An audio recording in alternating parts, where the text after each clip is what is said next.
আজই ডাউনলোড করুন আর এনজয় করুন আপনার পছন্দের শো। তোমাদের এই 10 আঙুলে 10 আংটি পরা হাতের থেকে 10 গুণ বেশি জোর এই শিল নড়া পেশা হাতে। মেয়ের মুখের কথা শুনলে তো, দুদিন পরে না তোমারই বার করে দে, নিজেই মোড়ল হয়ে বসে। কেন রাঘব মহাজন?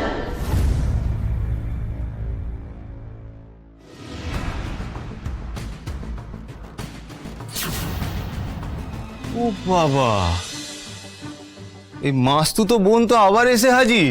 হ্যাঁ, কি ব্যাপার? যাই হোক মোড়ল, এই মেয়েকে এক্ষুনি এখান থেকে বার করো, বুঝেছো? ওর কথা শুনলে তো, ওর কথা বেশি শুনলে আমাদেরই বিপদ আছে কিন্তু।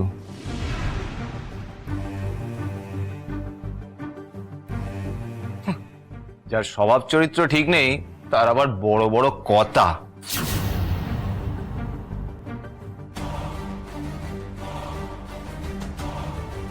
এই আমার বউয়ের চরিত্র নিয়ে কথা বললে খুব খারাপ হয়ে যাবে কিন্তু।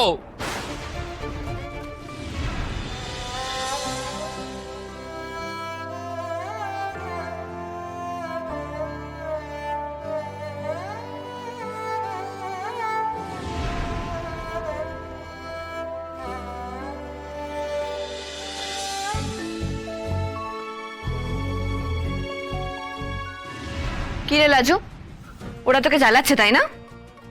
না বনলতা দিদি, ও নিজে জ্বলছে তো, তাই এখানে চলে এসেছে। তুমি এদের নিয়ে একদম ভেবো না, এরা আমার কিচ্ছু করতে পারবে না।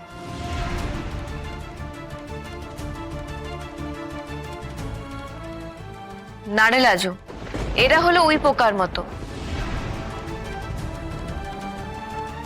ভেতরে না কুড়ে কুড়ে খায় মানুষকে, কখন অপর মানুষকে খোকলা করে দেবে তুই বুঝতে পারবি না।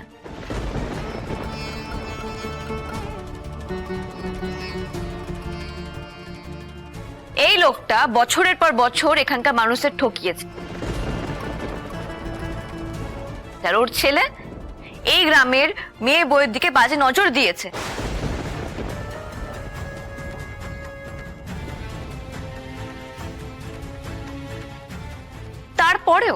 তারপরেও গ্রামবাসীরা দেখ ওদেরকে কথা বলতে সুযোগ দিচ্ছে, তার মানে আবার খোকলা করে দেওয়া শুরু হয়ে গেছে নাকি? মোড়ল, এই মেয়ে আবার এ গায়ে ঢুকেছে কেন? আমার সাথে কথা বলো না রাঘব মহাজন, আমার সাথে কথা বলো। দেখো দেখো, তোমরা দেখো এই মেয়েটাকে। এই মেয়ে মানুষটা তোমাদের সঙ্গে মিথ্যাচার করে এখানে দিনের পর দিন থেকেছে। হ্যাঁ, কি হলো মোড়ল? এই সব অনাচার যে মেয়ে মানুষটা তোমাদের গায়ের সঙ্গে করেছে তাকে আবার গায়ে ঢুকতে দিয়েছ, সব কি হাতে চুরি পড়ে বসে আছো? মুখ সামলে কথা বলো মহাজন। তুমি মহাজন না দুজন? হিনজন, নীচ একটা মানুষ তুমি। চুরি পড়ার হাতের জোর তুমি বোধহয় কখনো দেখোনি। না জেনে থাকলে নিজের মায়ের কাছে, নিজের বউয়ের কাছে গিয়ে জিজ্ঞেস করো এই চুরি পড়া হাত কি কি করতে পারে। তোমাদের এই 10 আঙুলে 10 আংটি পরা হাতের থেকে 10 গুণ বেশি জোর এই শিল নড়া পেশা হাতে।